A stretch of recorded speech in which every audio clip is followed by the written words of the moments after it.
La ilaha illallah Muhammadun Rasul. Bismillahirrahmanirrahim. Assalamualaikum warahmatullahi wabarakatuh. Alhamdulillahi wa kafa, wassalatu wassalamu ala nabiyyina mustafa wa ala alihi wa ashabihi wa man ihtada, amma ba'du.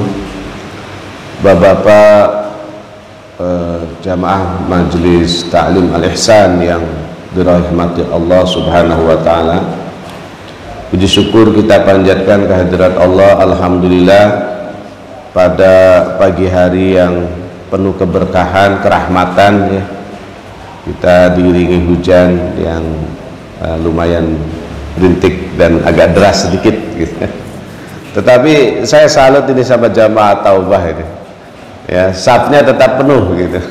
Ini luar biasa. Walaupun hujannya lumayan gitu ya. Ini tidak membatalkan niat untuk datang ke masjid. Ini sesuatu yang insya Allah disaksikan oleh para malaikat ya.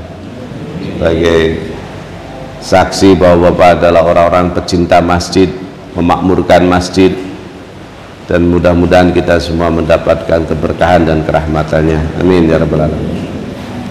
Salawat serta salam semoga Allah senantiasa limpahkan kepada Nabi kita Muhammad sallallahu alaihi wasallam, juga kepada keluarganya, sahabatnya, dan mudah-mudahan salawat itu pun senantiasa terlimpah kepada kita semua selaku umatnya.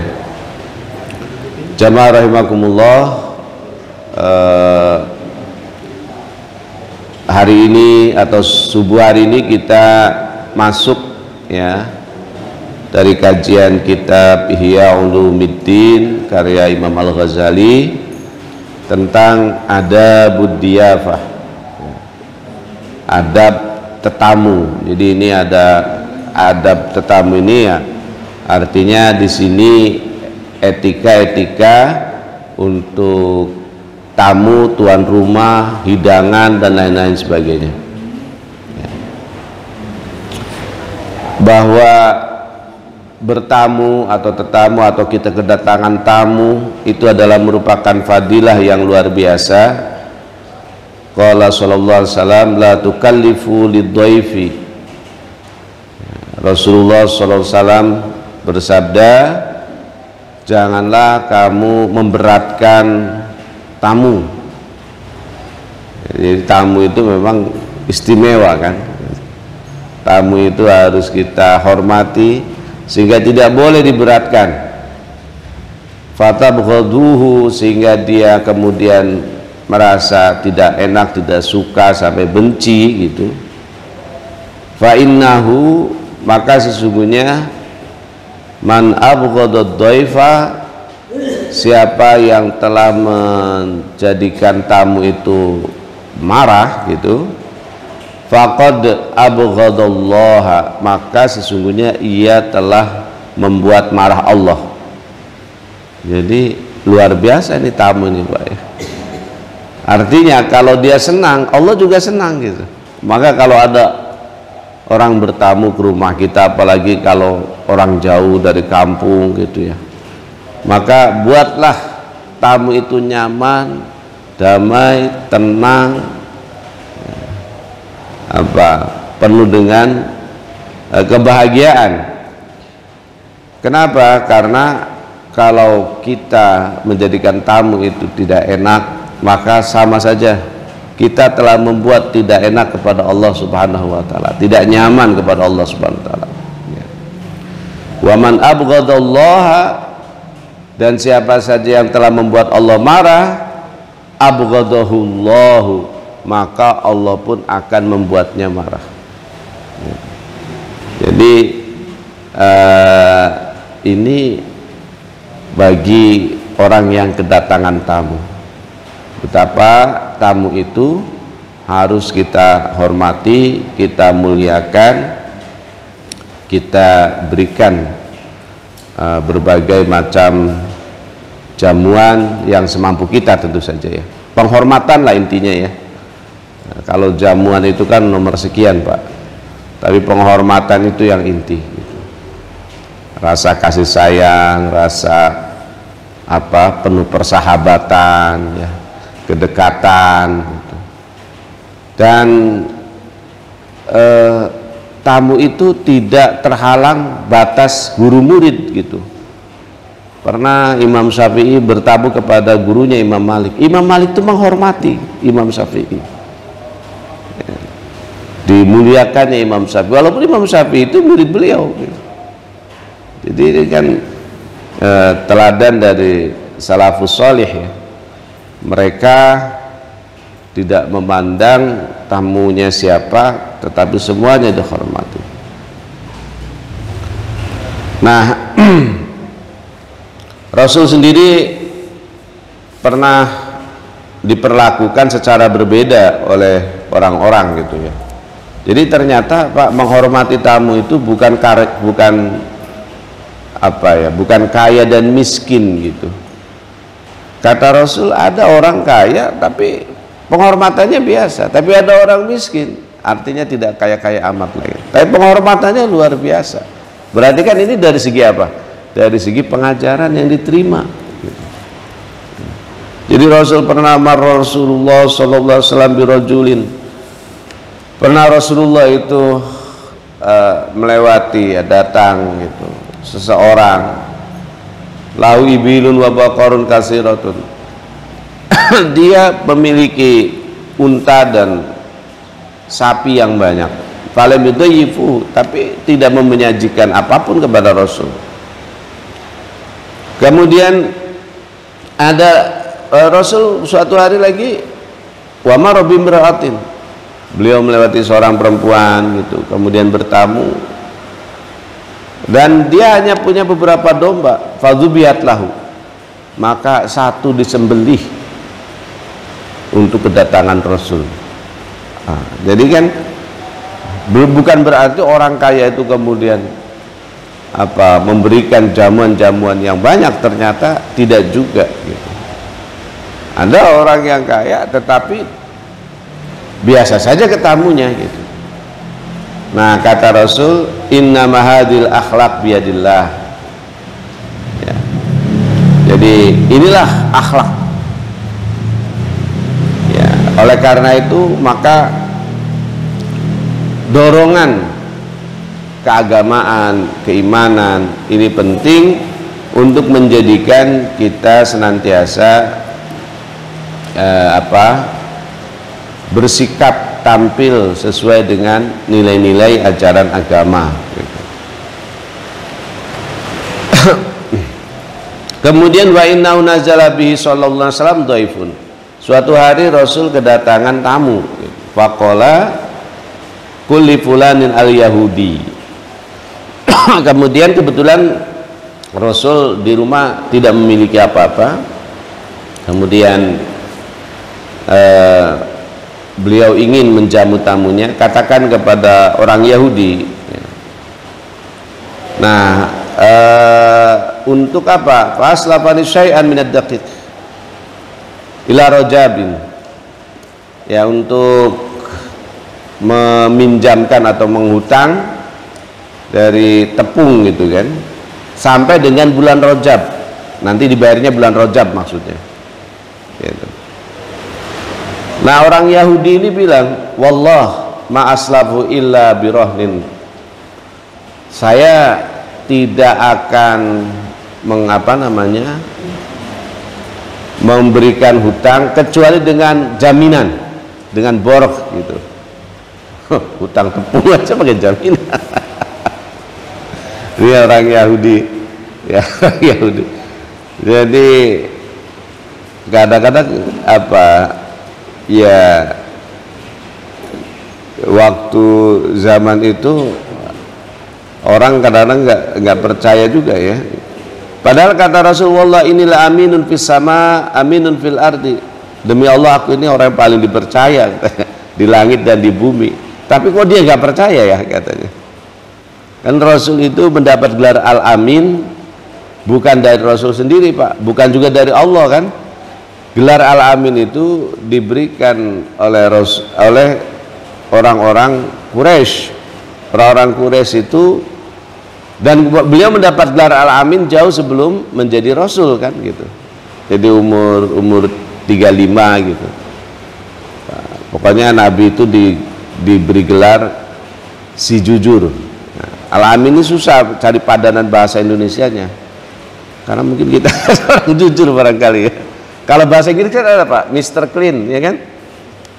Kalau kita apa terjemahannya? Sampai sekarang bingung menerjemahkan Al-Amin tuh. Jadi orang yang dapat dipercaya. Jadi padahal ini kan julukan kan. Kalau misalnya wah dia mah dermawan, itu kan enak tuh Pak. Bukan orang yang suka memberi gitu. Karena ada ininya, ada padanannya gitu. Tapi Al-Amin ini kayaknya nggak ada padanannya di bahasa kita itu. Ya. Nah, orang Quraisy Pak memberi julukan Rasul itu Al-Amin jauh sebelum beliau menjadi Rasul.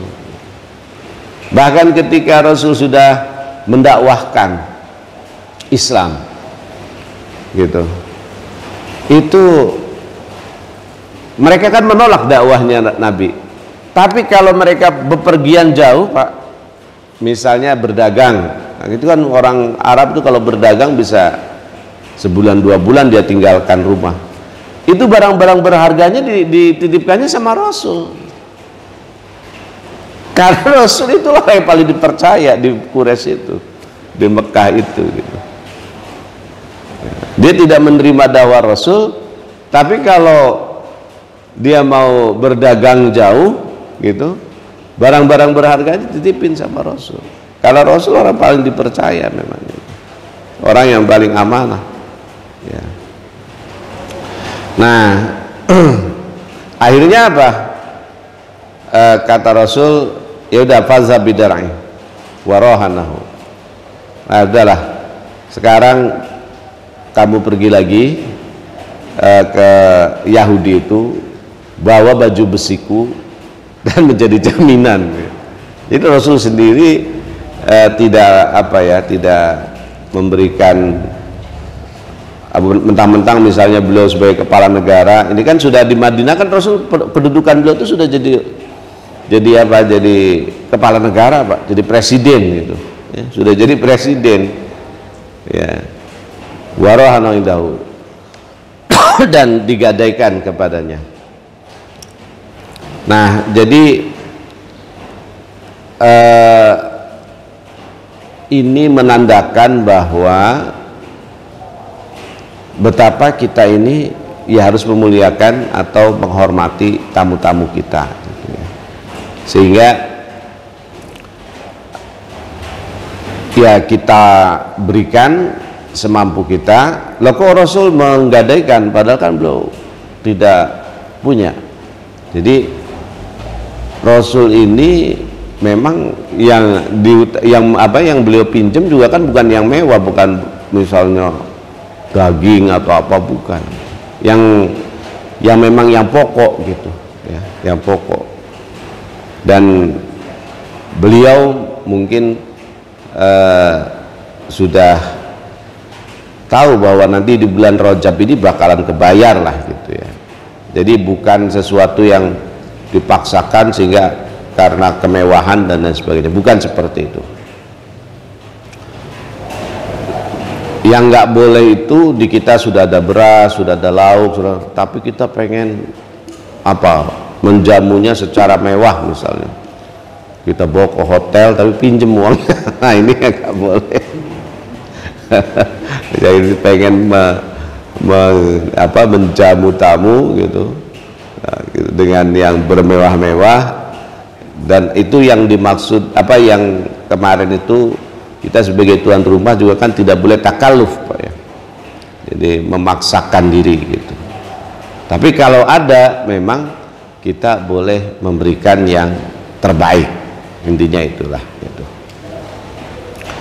Wa kana Ibrahimul al-Khalil salawatullah alaihi wasallamuhu, bahwa Nabi Ibrahim Khalilullah itu idza arada yakula kharaja mailan aw mailani yaltamisu ma yataghaddabahu wa kana ma'mahu ya. Jadi Nabi Ibrahim ini punya kebiasaan yang unik Pak.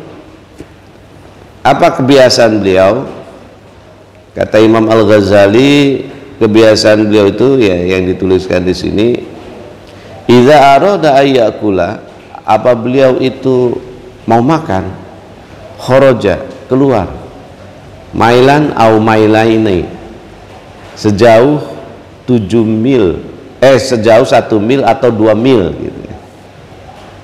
Itu berapa kilometer, Komandan? 1 mil itu 14 kilometer, kalau 2 mil sekitar itulah ya. Jauh juga, Pak. Ya. Kalau nggak salah 1 mil 7 kilo, bener nggak? Saya lupa juga 1 mil itu berapa. Rupanya kita sama, Pak ya, pengetahuannya. Jadi intinya kan bukan cuma seputaran rumah kalau 1 mil 2 mil itu, jauh juga gitu. Nah,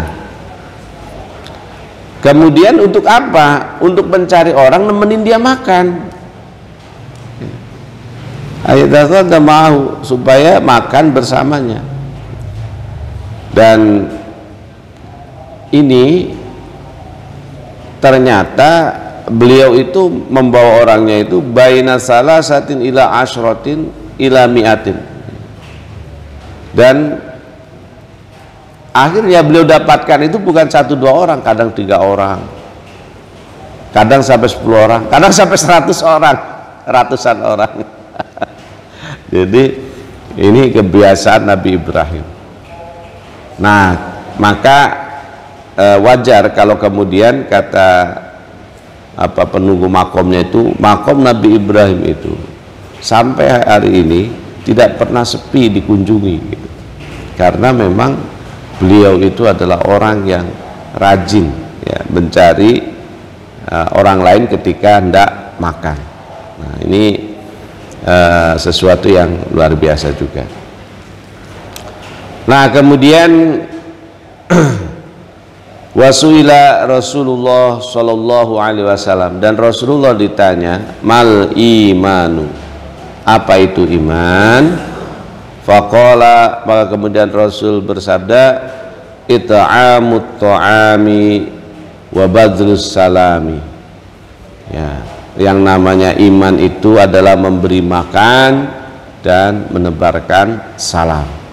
Jadi bagian daripada keimanan adalah bagaimana kita memberikan makan kepada orang lain dan menyampaikan salam. Jadi setelah ngaji Ihya ini harusnya Pak ya, setelah bab ini dengan ditambah bab kemarin gitu, kalau bab makan itu harusnya kita nomor 1 yang menyediakan.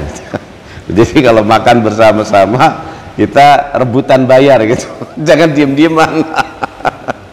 Karena utamanya luar biasa gitu ya, memberi makan itu. Bahkan waqala sallallahu alaihi wasallam fil kafarati wad darajat gitu. Dalam kafarat dan derajat itu it'amut ta'am, memberi makan ya, jadi penghapusan dosa, kemudian mengangkatnya derajat orang itu dengan memberi makan. Wassalatu bil laili, dan kemudian yang kedua sholat malam, wana suniyam, sementara manusia sedang nyenyak tidur. Dan dalam hadis lain, wasuila anil hajjil mabrur, dan Rasul pernah ditanya tentang haji mabrur, faqala it'amut ta'ami, memberi makan, wa tayyibil it'amut wa tayyibul kalami, dan baiknya perkataan. Jadi perkataan yang baik, baik memberi makan dan perkataannya baik, artinya lemah lembut ya, sopan santun kata-katanya. Kemudian waqala Anas radhiyallahu anhu, ini dari sahabat Anas ya, bukan hadis Pak. Kullu baitin la yadkhuluhu dhaifun, setiap rumah yang tidak pernah dimasuki tamu, la tadkhuluhul malaikatu, maka malaikat nggak akan masuk. Jadi kalau ada tamu berarti kan ini adalah bagian bagian penting untuk supaya kita mendapatkan keberkahan, kerahmatan, dan penyebabkan masuknya malaikat gitu ya. Nah, ini tentang betapa mulianya gitu, mulianya kita menjamu tamu. Nah, sekarang bagaimana kalau kita mengundang, Pak, undangan makan ya, undangan kepada orang lain. Amma da'watu fayambaghi lidda'i ayu'mada bida'watihil atqiya dunal pusat, bahwa sebaiknya yang kita undang itu adalah orang-orang yang atqiya ya, orang-orang yang baik lah gitu, bukan orang-orang yang fasik. Orang-orang fasik itu orang-orang yang suka maksiat, berdosa besar gitu. Jadi kalau kita ngundang orang, jangan ngundang koruptor gitu. Karena koruptor bukan bagian dari atqiya ya, bukan pemabok, bukan pezina gitu. Waduh, Pak Ustadz, kalau pejabat itu kita ngeri-ngeri sedap itu. Saya nggak tahu apa agak diundang. Ya itu konteksnya ada lain-lain lah ya Pak. Kita kalau kalau di negara kita itu kan, kalau oleh pengadilan belum diputus apapun, ya itu orang baik gitu. Orang itu bersalah kalau diputus oleh pengadilan. Ya itu sajalah standarnya, standar normatif saja. Misalnya kita katakan si A koruptor, ya karena memang sudah diputus pengadilan bahwa dia memang napi koruptor gitu ya, napi koruptor. Tapi kalau diduga korupsi, ya kita nggak bisa juga bilang dia koruptor. Tapi kan ada kasus yang direkayasa. Nah itu kalau yang ke arah itu saya bingung lah jawabnya. Bapak saja itu yang ini, yang menginterpretasikannya. Kemudian qala sallallahu Rasulullah SAW, akala ta'amakal abrar, hendaknya makananmu itu dimakan oleh orang-orang yang baik. Jadi poinnya gini Pak, ketika ada orang yang datang bertamu dan orang itu adalah orang yang baik gitu. Ya katakanlah Bapak ini orang baik nih, ahli masjid nih kan. Iyalah, kata Buya Hamka, kalau mau tahu orang Islam, lihat ketika sholat Idul Adha dan Idul Fitri. Itu kalau mau tahu orang Islam. Tapi kalau mau tahu orang beriman, lihatlah sholat subuh. Itu orang beriman. Jadi bapak-bapak ini saya yakin betul ini sudah masuk kategori orang beriman, bukan lagi orang Islam. Jadi orang-orang yang sudah baik, orang-orang atqiya gitu ya. Maka makanan kita itu akan lebih bernilai positif apabila dimakan oleh orang-orang yang bertakwa, oleh orang-orang yang baik, oleh orang-orang yang beriman gitu. Dan itu lebih lebih dipilih oleh Rasul ya.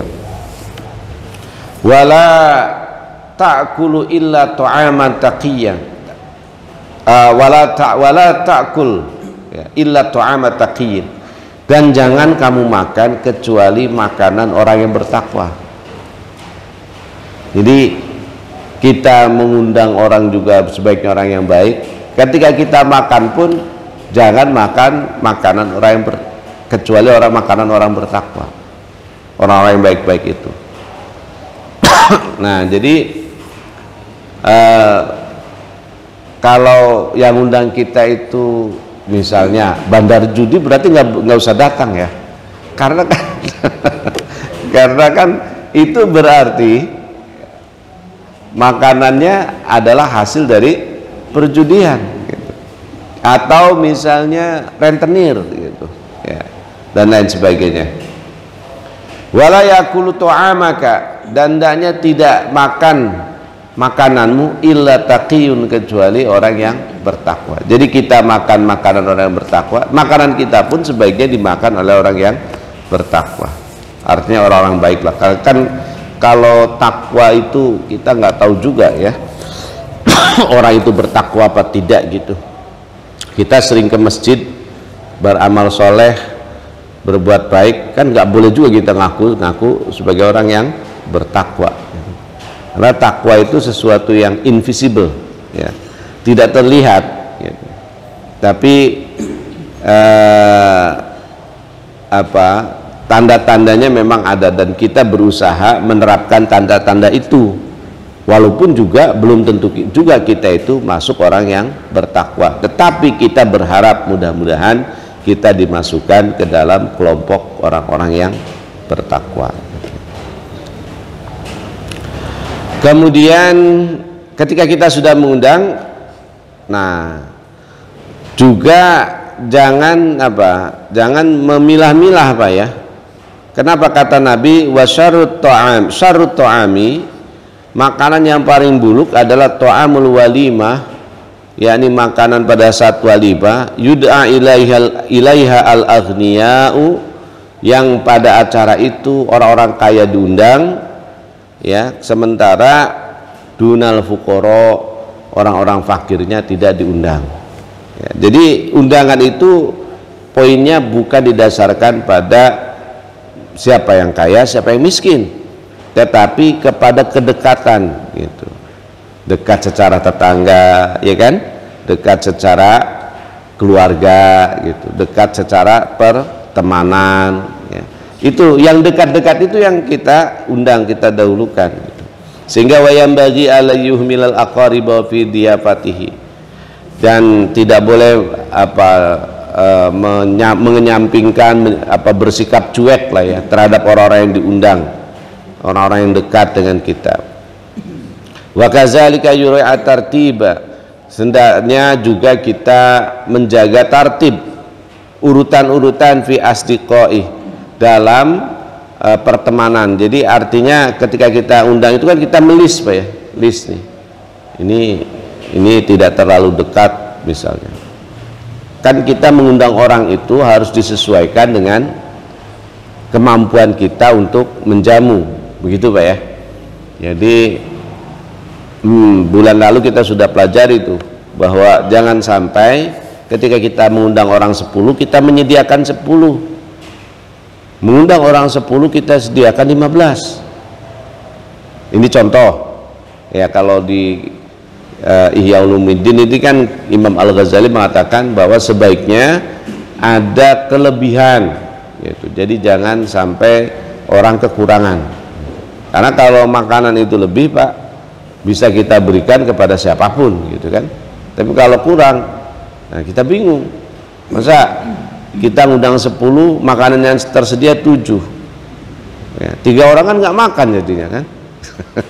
Kan repot urusannya kalau begitu. Ya kan sebaiknya ya kita sediakan 12 kayak 13 gitu. Nah kalau misalnya lebih 2-3 ya kita tinggal keliling kampung, juga banyak orang yang akan menerima makanan gitu. Yang penting makanan itu jangan sampai terbuang juga, karena kalau terbuang tuh kita termasuk berbuat tabzir ya, mubazir, dan itu juga dilarang oleh agama. Kemudian wayam bagi Allah yaksuda, dan hendaknya juga tidak bermaksud bidakwatihi, dengan mengundang itu apa, yaitu al-mubah wa tafakhur, untuk bermewah-mewah dan kesombongan. Nah ini agak tipis juga nih Pak ya, apa bedanya ya. Kadang-kadang kan kita kalau ada acara biar terlihat wah gitu. Biar terlihat wah, maka kemudian ya segala sesuatunya juga dibikin wah gitu. Nah ini nggak boleh kalau niatnya untuk kesombongan ya. Tapi apa, balistamalatid qulubil ikhwan wa tasannun bisunnati Rasulillah, maka harusnya adalah untuk menyatukan hati persaudaraan dan mengikuti sunnah-sunnah Rasul, ya. Yakni fi it'amit ta'am, dalam memberikan makanan, apa itu, wa idkhalus surur, dan memberikan rasa kebahagiaan ala qulubil mu'minin, pada hati orang-orang yang beriman. Jadi kita meniatkan bahwa kita menjamu itu adalah dalam rangka memberikan kebahagiaan, Pak. Ya, orang senang gitu. Itu yang harus kita niatkan. Orang senang, menyenangkan tetamu yang datang dengan sajian-sajian, dengan menu-menu yang apa namanya, yang baik, yang berselera gitu ya. Kemudian, nah ini ada juga nih, ya ini tidak dijelaskan oleh Imam Al-Ghazali hadis atau bukan, berarti pendapat beliau kan. Wa yanbaghi alayadwa ma ya'lamu annahu yashuqqa alaihi al-ijabah, dan sebaiknya tidak diundang orang yang kalau diundang itu sulit untuk datang. Sebaiknya tidak diundang katanya. Ini orang ini terkenal misalnya nggak pernah datang sama undangan, ya udah nggak usah diundang kalau orang yang begitu. Karena kalaupun ngundang itu kan akan malah menjadikan dia beban gitu. Jadi, undang itu orang yang biasa datang aja, yang kalau diundang itu emang dia datang gitu.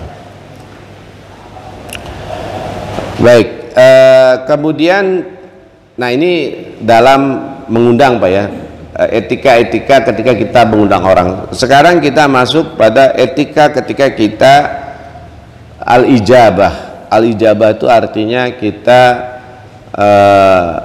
bersedia datang lah ya. Jadi kita bersedia datang terhadap undangan itu. Pertama, alla yumayyizal ghani bil ijabah 'anil faqir. Nah ini jangan pilih-pilih, Pak. Kalau yang undang orang kaya kita datang, tapi kalau yang undangnya orang miskin kita nggak datang. Di kampung saya dulu, Pak, kadang-kadang kan di kampung saya itu masih ada sebagian yang tradisi kalau orang meninggal ada takziah kan. Itu kalau orang kaya yang meninggal, Pak, yang datang ratusan. Tapi kalau orang miskin yang meninggal, waduh, itu memprihatinkan gitu, ya. Mudah-mudahan di sekarang itu tidak ada yang begitu. Jadi kita tidak boleh membeda-bedakan. Ini orang nggak penting. Ini cuma OB, nggak usah datang gitu. Giliran direktur yang ngundang, wah nomor 1 dia datang. Ya. Jadi kita tidak boleh mengistimewakan orang kaya dan kemudian tidak mempedulikan orang-orang fakir. Fadzalika huwa takabbur, itu adalah bagian dari takabur, kata Al-Ghazali. Al-manhiyu, yang dilarang, ya.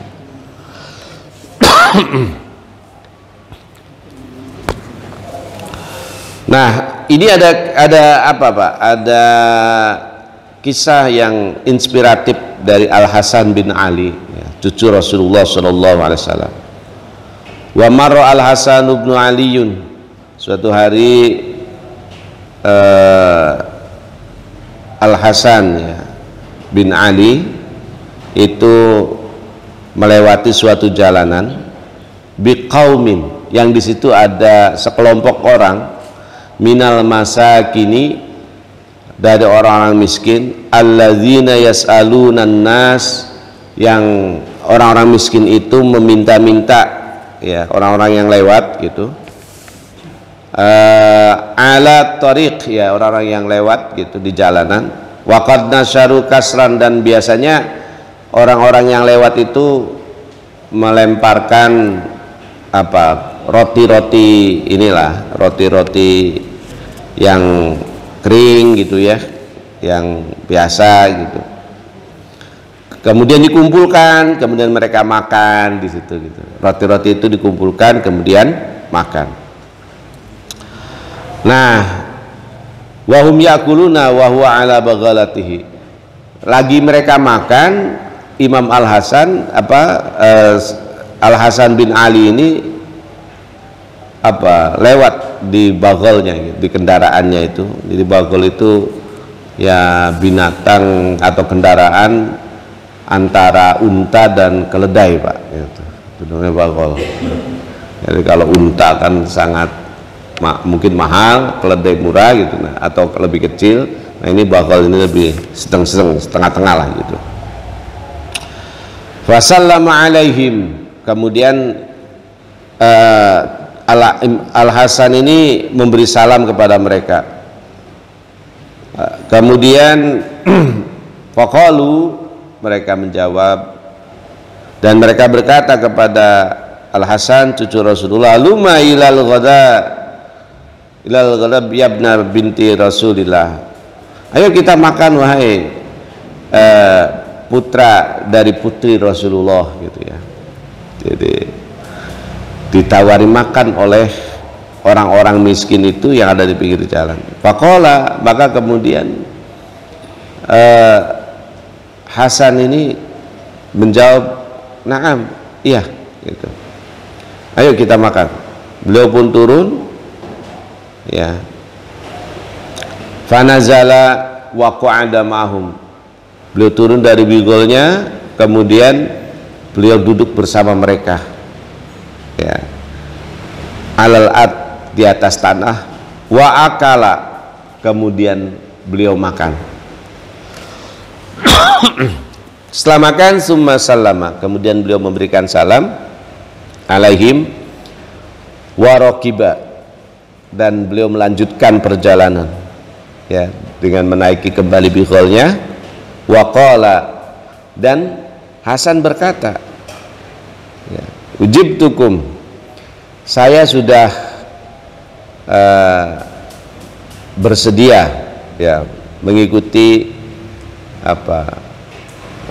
undanganmu, gitu ya. Saya sudah memenuhi undanganmu. Fa'ajibuni, maka kalian juga nanti harus mengikuti ataupun bersedia datang ya ke undanganku, kata. Qalu, mereka berkata, na'am, iya siap, katanya. Fawa'adahum waqtan, maka kemudian mereka bersepakat, Pak, nanti ya kalau gitu kalian datang ke rumah saya, katakanlah misalnya minggu depan kalian datang ke rumah saya, kita datang ke sana dan kita ngobrol-ngobrol, gitu. Ma'luman fahadaru, kemudian mereka datang, ya, hadir, gitu. Faqadima ilaihim, maka kemudian faqaddama ilaihim, maka kemudian Hasan bin Ali ini menyajikan untuk mereka makanan-makanan fakhirut ta'am, makanan-makanan yang bagus, gitu, yang yang tidak pernah mereka makan lah, ya. Jadi mereka makan kan cuma roti-roti yang dikasih dari orang lewat. Nah ini makanan spesial, ya, duduk di rumahnya kemudian dijamu sedemikian rupa. Nah ini artinya apa? Bahwa memang Al Hasan bin Ali tidak membeda-bedakan orang, gitu ya. Siapapun yang datang ataupun siapapun yang mengundang, maka ia bersedia datang, ya. Bersedia datang bukan didasarkan pada al-ghani wal fakir tadi, ya. Yang undangnya orang kaya apa bukan, gitu. Kalau orang kaya kita bersedia datang, tapi kalau orang fakir kita tidak datang. Nah itu adab yang pertama ketika kita bersedia datang pada suatu undangan. Jadi jangan sampai kita memilah-milah, ya, karena kefakiran dan kekayaan, gitu. Asani, yang kedua, an-naulayan bagi, yang kedua hendaknya la yang bagi ayam taniya anil ijabah, ya, hendaknya kita tidak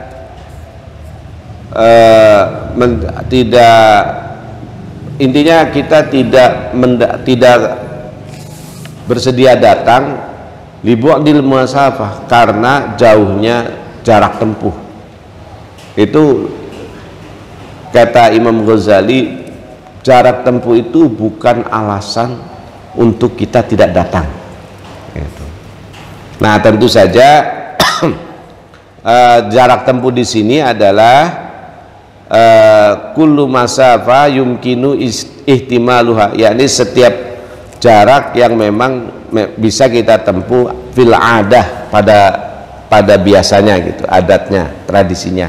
Ya kalau Bapak diundang ke Jabotabek ini kan tradisinya kita bisa lah ya. Nah, misalnya Bekasi kan jauh dari Pamulang, tapi biasa orang Bekasi kondangan ke Pamulang, ataupun sebaliknya orang Pamulang juga kondangan ke Bekasi. Jadi jangan karena jarak tempuh yang seperti ini, yang pada adatnya atau tradisinya sebenarnya biasa orang menempuhnya, kemudian kita tidak bersedia datang karena jauh gitu. Jadi jarak yang jauh jangan kemudian menjadi alasan untuk kita tidak datang. Nah, kemudian asalis yang ketiga, alla yamtana liqauni shaiman, jangan juga kita tidak memenuhi undangan karena sedang puasa. Ya puasa sunnah ya terutama Pak. Kalau puasa fardu ya datang juga tapi nggak makan, kalau kita kan lagi puasa. Tapi kalau puasa sunnah, bal yahduru, hendaknya hadir, fa in kana yasuru akhahu iftaruhu fal yuftir, kalau temannya, saudaranya yang undang itu senang kalau kita itu makan, maka silakan berbuka gitu.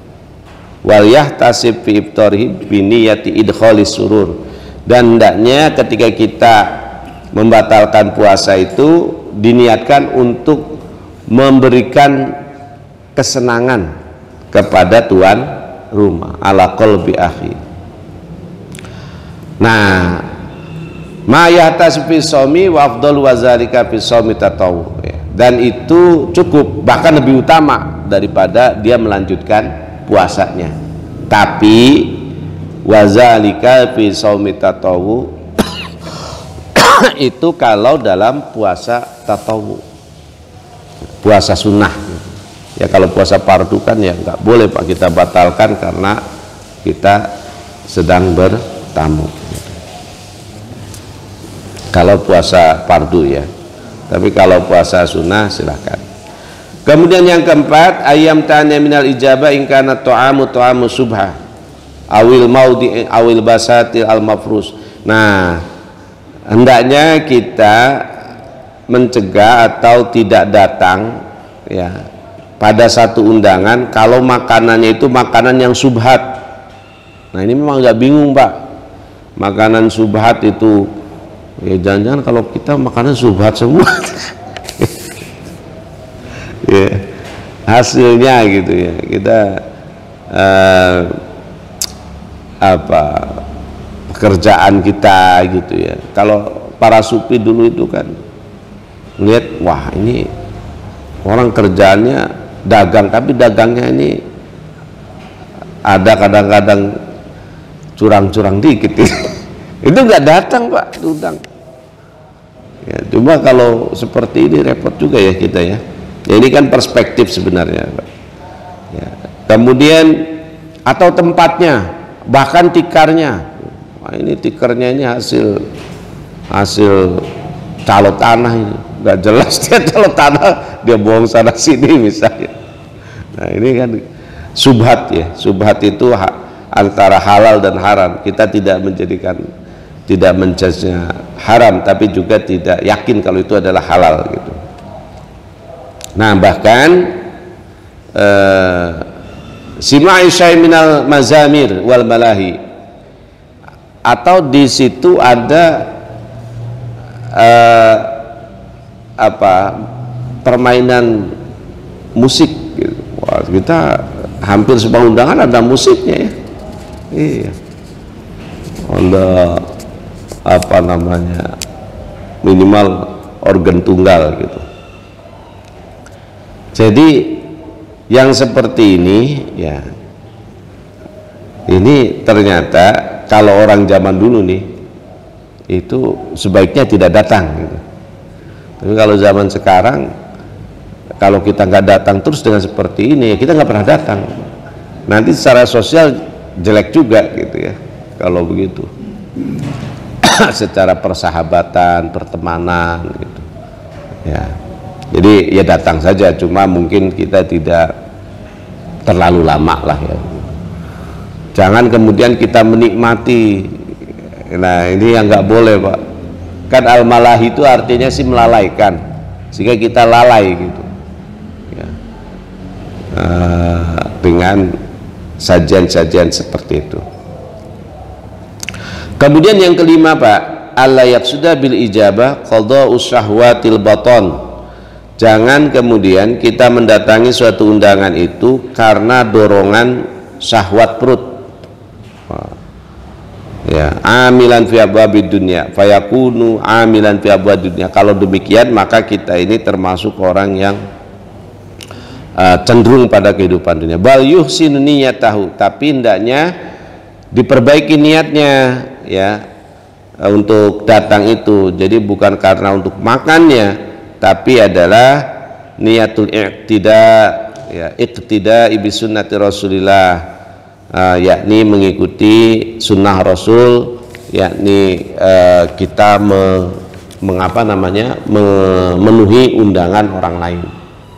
Jadi memenuhi undangan ini sebagian ulama itu kan mengatakan wajib Pak, memenuhi undangan itu. Jadi kalau diundang ya sebagian ulama mengatakan wajib, paling tidak ya sunnah tadi gitu ya. Jadi kalau diundang sebaiknya datang, tapi kalau tidak diundang jangan datang. Kan kita udah ngaji itu kemarin, kalau kita datang pada satu jamuan padahal kita tidak diundang, maka kita termasuk orang yang fasik begitu ya. Kemudian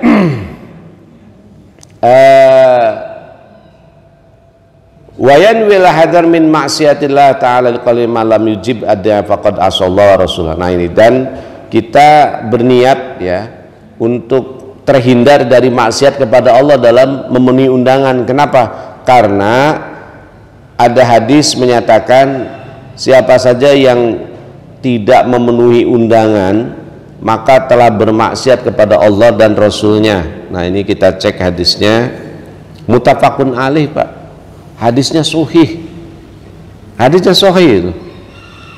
Memang tidak ada kata-kata wajib, tapi kan serem ini.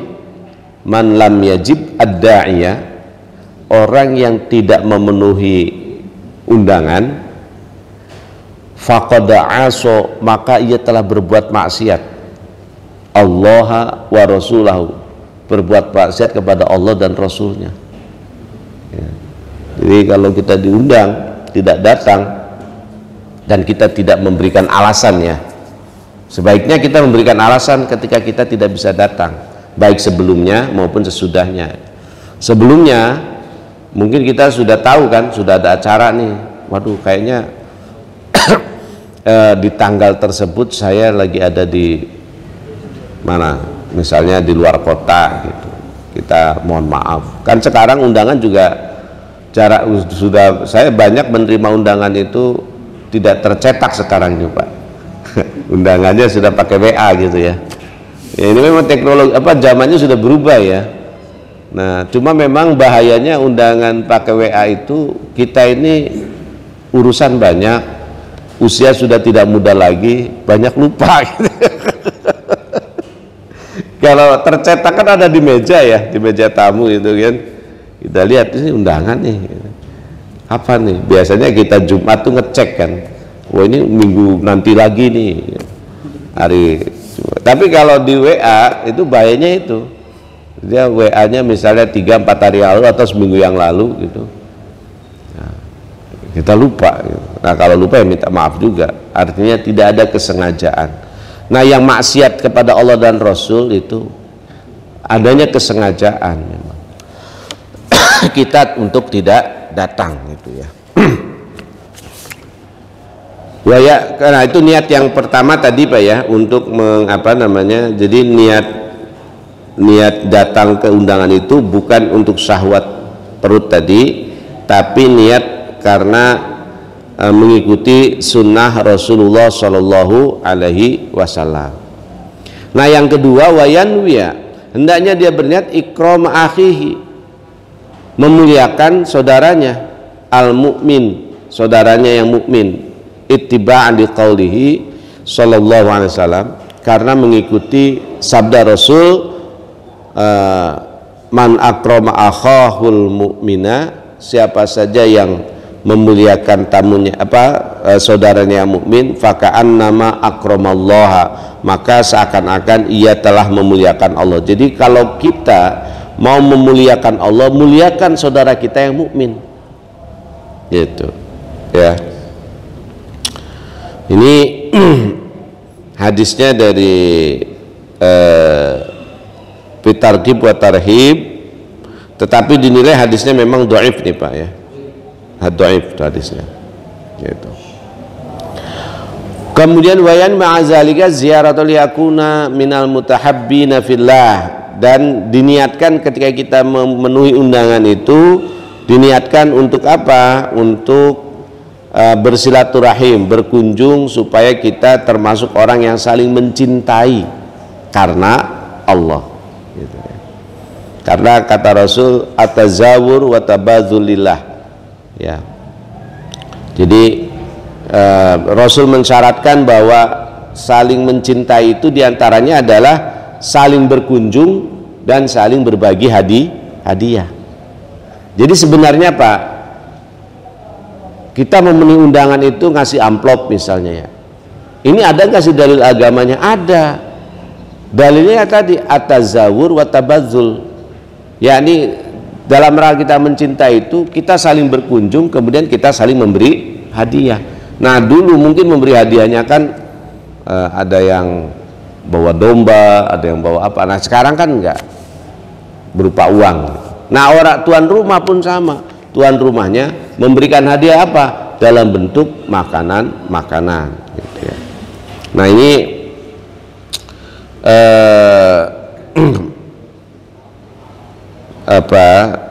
akhrajahu Muslim ya. Jadi hadis riwayat Muslim. Hadis riwayat Muslim berarti sahih hadisnya Pak ya. Wa qad hasala abadu min ahadil janibin ya. Intinya bagaimana kita saling berkunjung dan berbagi gitu. Jadi kalau orang tua kita dulu mengajari kita, kalau kita bertamu itu kan membawa apa yang mau kita bawa, oleh-oleh lah gitu ya. Nah itu memang ya bagian dari al-mutahabbin tadi Pak, saling menyayangi karena Allah ya. Orang dari kampung bawa oleh-oleh dari kampung, bawa pisang, bawa singkong, dia pun pilih pisangnya pisang terbaik karena dia mau berkunjung. Pisang-pisang yang busuk dia makan yang baik-baik dia bawa untuk dikasihkan kepada orang yang akan dikunjunginya. Nah ini bagian dari niat kita ya. Niat kita itu adalah untuk mewujudkan atau untuk memanifestasikan kecintaan karena Allah sebagaimana disyaratkan oleh Nabi Shallallahu Alaihi Wasallam. Jadi bukan untuk memenuhi perutnya gitu ya. Nah saya kira ini Pak ya, bagian-bagian yang perlu kita perhatikan gitu dalam undangan dan memenuhi undangan. Saya kira satu lagi mungkin ya ini ya. Wa amal hudur, bagaimana kalau kita sudah hadir, pada bu yadkhul dar wa la yatasaddara fa yakhudhu asana amkin. Bal yatawadhu, kalau kita berniat hadir maka jangan mencari tempat yang kita anggap tempat terhormat gitu. Tapi di tempat biasa sajalah, tidak misalnya kursi paling depan gitu. Kecuali kalau memang tuan rumah itu menempatkan kita di situ. Jangan kemudian kita datang langsung menuju tempat yang paling depan ya, tempat yang katakanlah paling terhormat misalnya, itu tidak boleh. Karena apa? Karena itu bagian dari kesombongan gitu. wala yatatawwala al-intizar, dan jangan juga kita itu kalau memang mau hadir jangan kemudian sampai ditunggu-tunggu gitu ya.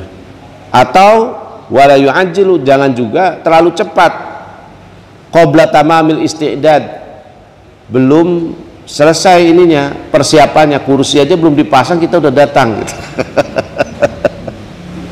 Jadi ini pun tidak boleh juga gitu, ya. Jadi terlalu berlama-lama kita ditunggu-tunggu juga nggak boleh ya, kalau kita sudah bersedia hadir. Wala yudayiqul makan, jangan juga mempersempit tempat gitu. Artinya ya kita berlapang-lapang lah dalam tempat itu, sehingga orang yang hadir yang lain itu bisa juga duduk misalnya ya. Kemudian ya di dalamnya memang harus ada ketawaduan. Wala yang bagi ayajlisa fi muqabalati babil hujra, dan jangan juga duduk di tempat yang memang itu menghadap pada pintu kamar perempuan ya. Jadi kan ada undangan itu yang dipisah Pak ya, laki-laki dan perempuan. Jadi kita sebaiknya kalaupun duduk tidak menghadap pintu keluar masuk perempuan itu ya, itu memang bagian dari etika Pak ya. Wala yaksiru nazar ilal maudhi'il ladzi yakhruju minhu ta'am, dan jangan banyak melihat melihat ke arah makanan yang disajikan. Jadi kalau nanti insya Allah di bulan depan kita akan lihat, memang beda Pak nggak tahu kalau orang Arab sekarang ya. Dulu tradisinya orang Arab itu makanan itu disajikan nggak sekaligus gitu. Orang datang ini pertama dikeluarkan buah Pak, buah gitu kan, makan buah dulu gitu.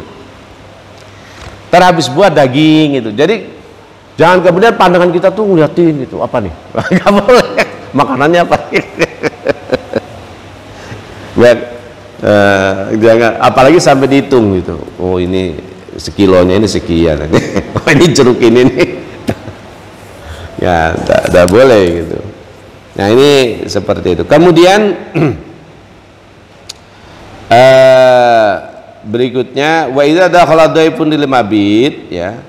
Nah ini kalau ada tamu yang memang dia menginap, fal ya'rifhu sahibul manzil, maka hendaknya tuan rumah itu memberitahu kepadanya inda dukhulil, ketika masuk ya. Apa yang diberitahu? Al kiblat, arah kiblat ya. Yang kedua wa baitul ma, toilet, tempat kamar mandi lah gitu ya. Wa maudhi'al wudu, dan tempat wudu. Jadi ini harus diberitahukan kepada tamu kita kalau dia menginap, arah kiblatnya ke arah sana, kemudian kamar mandinya di belakang, tempat wudhunya di sini. Pak, kalau kita nggak punya tempat wudhu bagaimana? Ya berarti di kamar mandi wudhunya. Ya. Yang sebaiknya ada keran yang di luar kamar mandi sebaiknya Pak ya. Sebaiknya, coba kan rumah kita karena terlalu luas kadang-kadang susah juga untuk membuat spesifik seperti itu gitu. Nah kemudian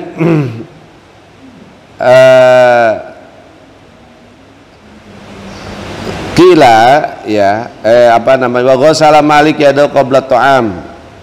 Nah pernah Imam Malik ini tadi dikunjungi Imam Syafi'i gitu ya, itu beliau mengatakan seperti itu, dan beliau Imam Malik sebagai tuan rumah itu mencuci tangannya lebih dahulu sebelum makan, qoblal qaum, sebelum yang lain. Jadi tuan rumah itu cuci tangannya lebih dulu supaya apa Pak? Supaya tamu itu mau pada makan. Kalau tuan rumahnya cuek aja kan tamu segan. Nah, cuci tangannya lebih dulu. Kemudian cuci tangan setelah makan terakhir. Jangan cuci tangan dulu, orang pada mau dia cuci tangan dulu ya. Nanti waduh gak enak, tuan rumah udah selesai. Jadi lihat nih, orang udah nggak pada nambah lagi, baru kita cuci tangan. Nah seperti itu. Intinya sih untuk memberikan supaya tamu-tamu yang ada itu senang lah, santai gitu makannya Pak ya. Saya kira ini Bapak sekalian, ini Ustadz Amin sudah kode-kode ini mendekati saya. Maksudnya Ustadz waktunya udah mau habis. Ya silakan Ustadz Amin. Ya.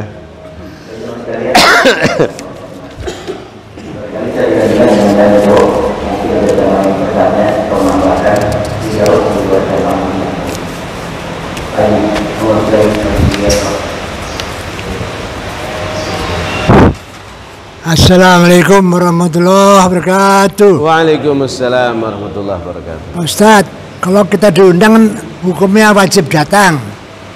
Tapi kita karena udah sehari-hari kenal dia, kita tahu tuh dia sering main judi. Ya, hukumnya gimana kita datang? Ya. Makasih. Baik, satu aja Pak Haji. Ya. Baik. Nah, sama Pak. Jadi tadi orang yang kalau menurut Imam Al-Ghazali tadi ya, hendaknya kita tidak mendatangi jika kita diundang orang yang fasik tadi itu. Orang yang berjudi, tukang apalagi narkoba ya.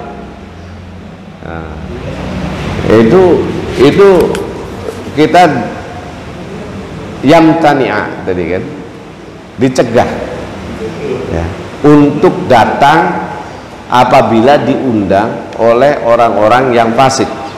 Ya tadi orang yang suka judi, suka mabok, orang yang suka judi, suka mabok, undang kita misalnya, kita ya tidak datang tidak apa-apa, itu malah sebaiknya tidak datang bagi orang-orang yang seperti itu, karena ada imtina tadi, ada larangan, ada pencegahan di situ gitu. Nah, memang sih secara hubungan sosial jadinya kurang enak, tapi kan dalam agama kan bukan enak nggak enak Pak Haji ya, tapi apakah itu sudah beretika atau tidak, atau sesuai dengan etika Islam atau tidak ya. Sesuai dengan etika Islam ya tadi tidak datang gitu ya, apabila yang mengundang kita adalah orang-orang fasik misalnya seperti itu gitu Pak Haji. Jadi nggak datang nggak apa-apa. Oh ya, silakan Pak.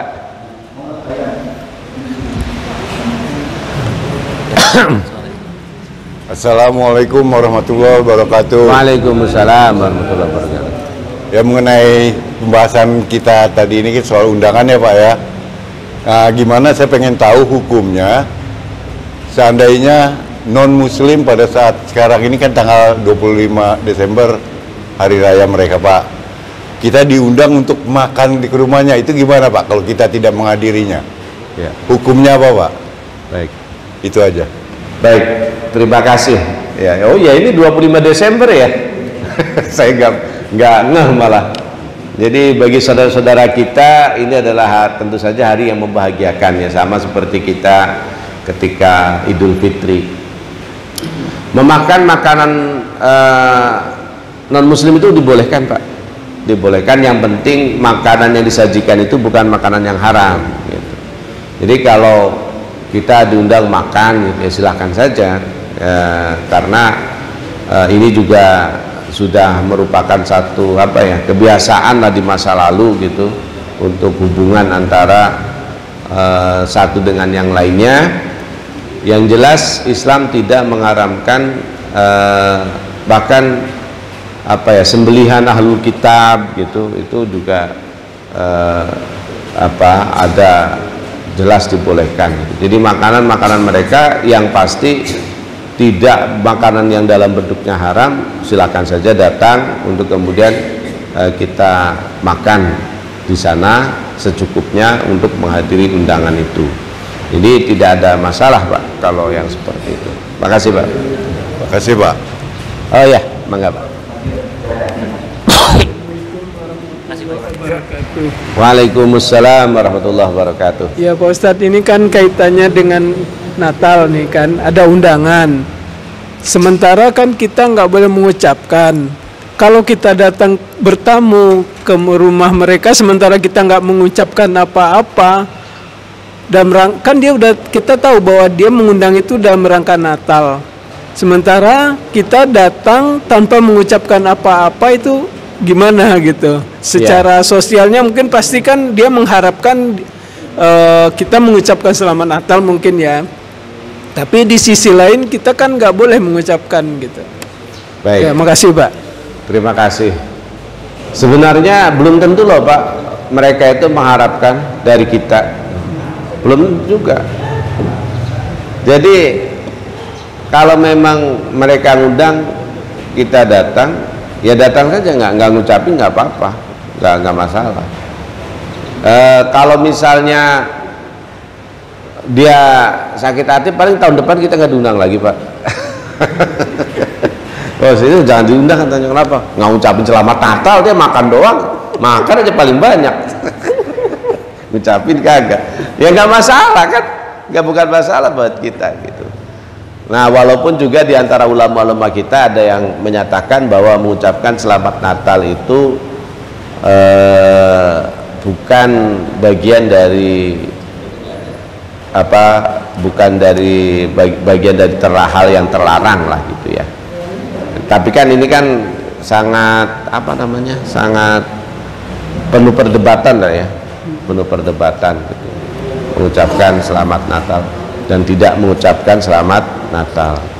Jadi mengucapkan selamat Natal diniatkan memang selamat lahirnya Nabi Isa misalnya, seperti itu. Niatnya kita gitu. Itu ya silahkan saja katanya begitu ya. Tapi kalau persepsi dia selamat Natal adalah Yesus sebagai juru selamat, ya itu kan persepsi dia kan. Kan persepsi kita mengucapkan selamat Natal itu selamat kelahiran Nabi Isa alaihi salam. Ya, jadi ini memang wilayah-wilayah khilafiyah lah saya kira ya. Nah MUI sendiri setelah saya baca Pak, ternyata yang diharamkan itu perayaan ya, dan hal-hal yang subhat gitu ya. Jadi spesifik mengucapkan selamat Natal itu di keputusan MUI yang tahun 80 berapa tuh, yang Buya Hamka menjadi ketuanya itu nggak ada sebenarnya. Makanya menjadi wilayah khilafiyah di situ. Tapi perayaan kemudian mengikuti upacara-upacara atau tradisi-tradisi itu yang tidak boleh gitu.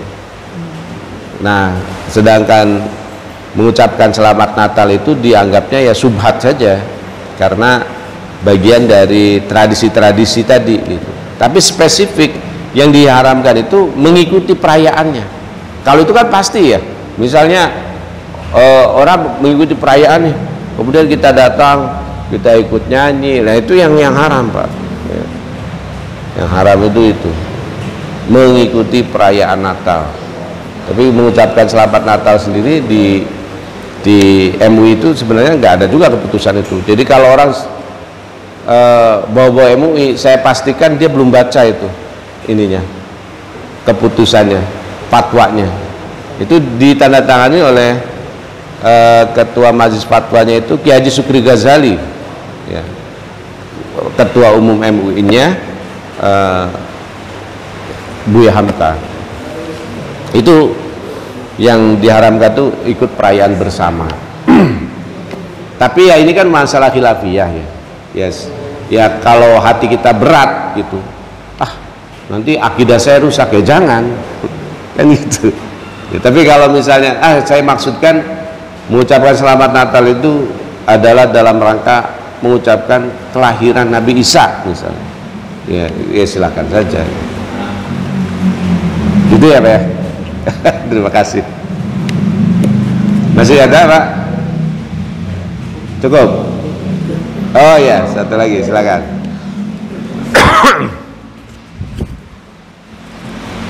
Biar masuk audio. Ya, assalamualaikum warahmatullahi wabarakatuh. Waalaikumsalam warahmatullahi wabarakatuh. Pak Ustadz, saya mau menanyakan berkaitan dengan kalau kita kedatangan tamu, padahal tamu yang saya nggak mengharapkan dia datang, sudah tahu dia tangan adalah sesuatu yang pasti saya tidak setuju. Soalnya mungkin sudah diungkapkan mungkin di kantor saya tidak setuju, tapi dia ngotot datang malah bersama istrinya. Mungkin sekalian satu lagi, sebaliknya kalau saya baru kenal sama seseorang, baru kenal, besoknya dia mengundang karena anaknya ada acara pernikahan, kadang-kadang jengkel juga. Menurut Pak Ustadz gimana? Terima kasih. Assalamualaikum warahmatullahi wabarakatuh. Baik.